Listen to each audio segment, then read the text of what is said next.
In the mighty arms of God, He protects His own.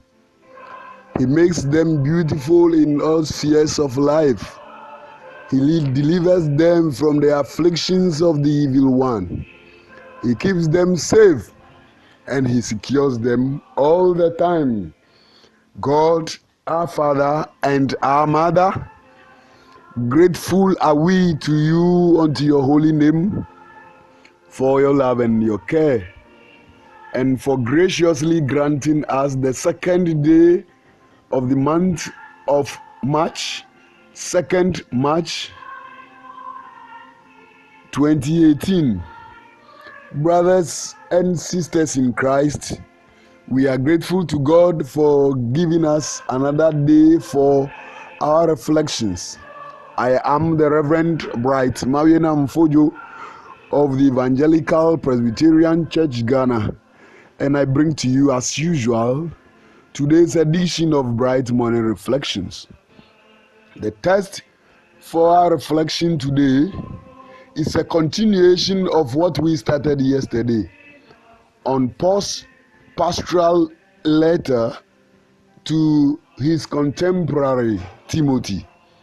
1 Timothy chapter 3, verse 18 to 13. 1 Timothy chapter 3, verse 8 to 13. I read the text from the International Standard Version. Deacons, in the same way, must be reverent, not double-tongued, not devoted to a lot of wine, not greedy for money, holding the mystery of the faith in a pure conscience. Let them also first be tested. Then let them serve as deacons, if they are blameless.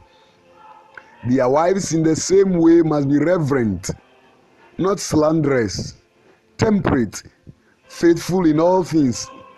Let deacons be husbands of one wife, ruling their children and their own houses well. For those who have served well as deacons gain for themselves a good standing and great boldness in the faith which is in Christ Jesus. The word of God. Thanks be to God. Brothers and sisters in Christ, yesterday we tried to get an explanation of the two main kinds of leadership positions in the church.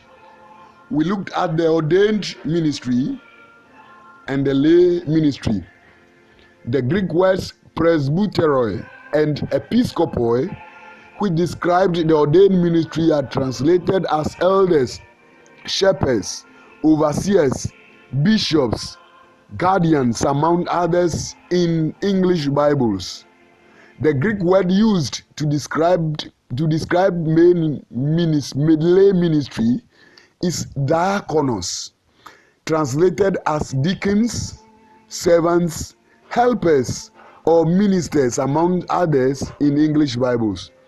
To quickly clear any doubt, diakonos refers to deacons, presbyters, leaders, elders, etc., as used in today's language in the church.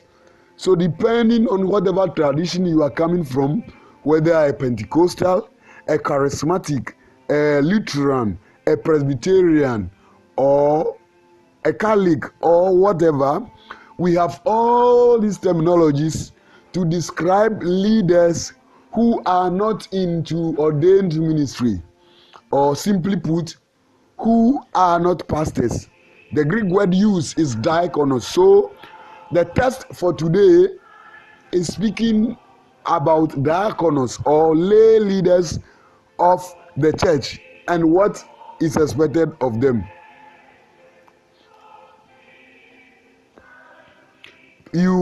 When you refer to yesterday's Bright Morning Reflection, yesterday, Thursday, 1st March 2018 edition of Bright Morning Reflection, you would have more insight as far as the terminologies and definitions for these words: presbyteros, episcopoi, and diakonos, or lay ministry and ordained ministry are concerned.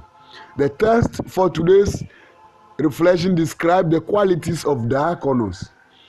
Early churches also developed an order of diakonos or church helpers.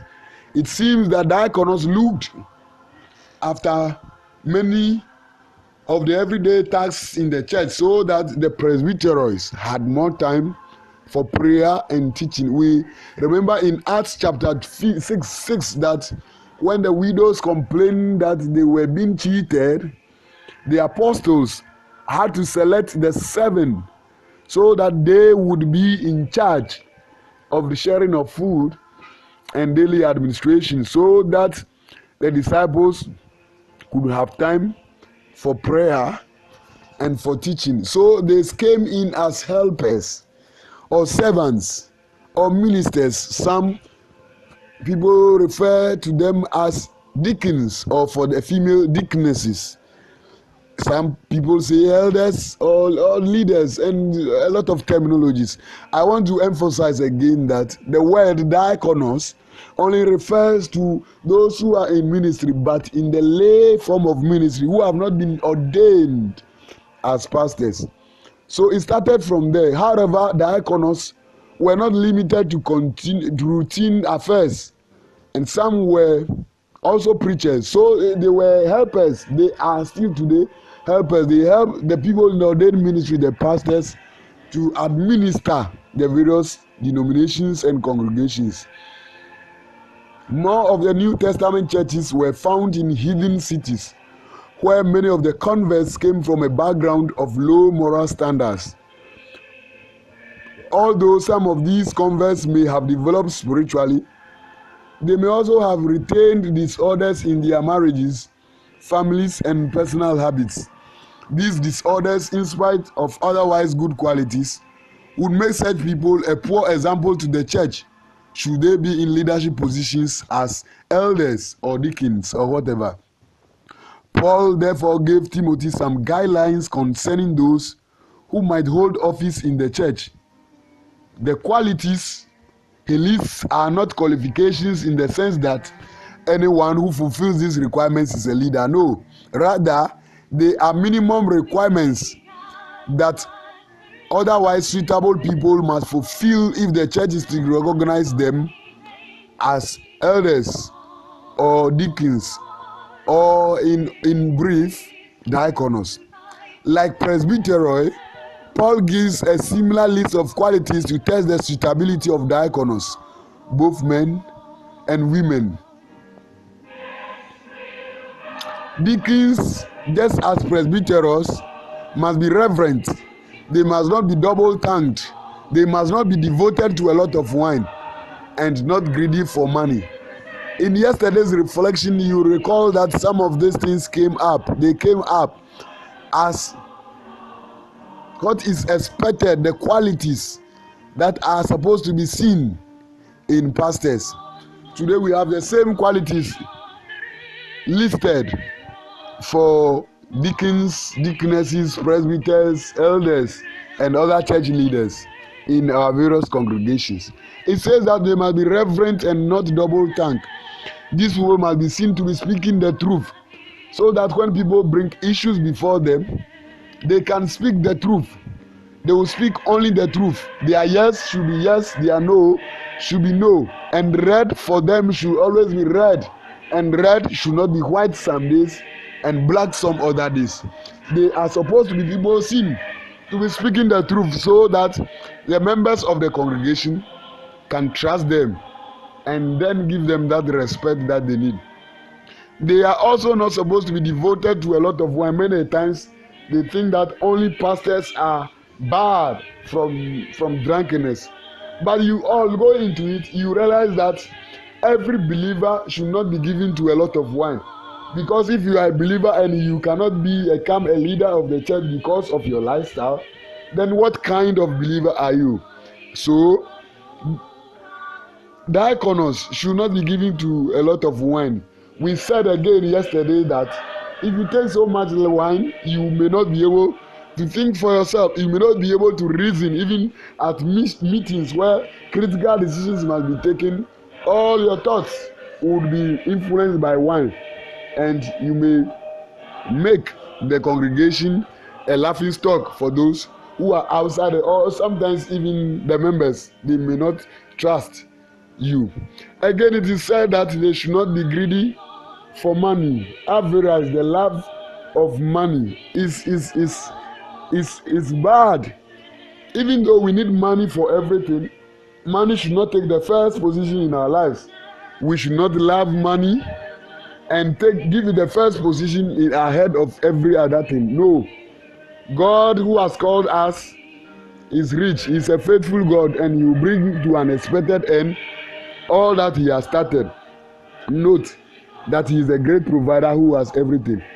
But when we think that we want to use dubious means to get money for ourselves, people go and ask people to forge receipts so that they can come and take money from the church. Some people will not be sent anywhere.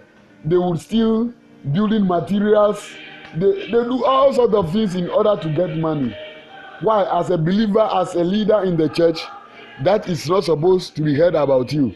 I want to say again that the Lord who has called you is faithful, and he will bring you to an expected. He will not let you to go hungry, but definitely the little that you do he will push you through.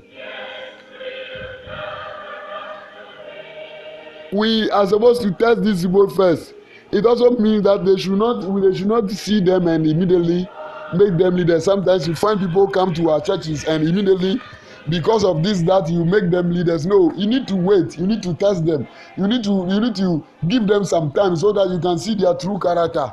Before, when you feel like they are qualified, really qualified, you can give them positions in the church. It is important. Take note so that you don't go giving positions to everybody at all. You know that in a church, when positions are given to people who are not qualified, they tend to bring the name of the church or the congregation into disrepute.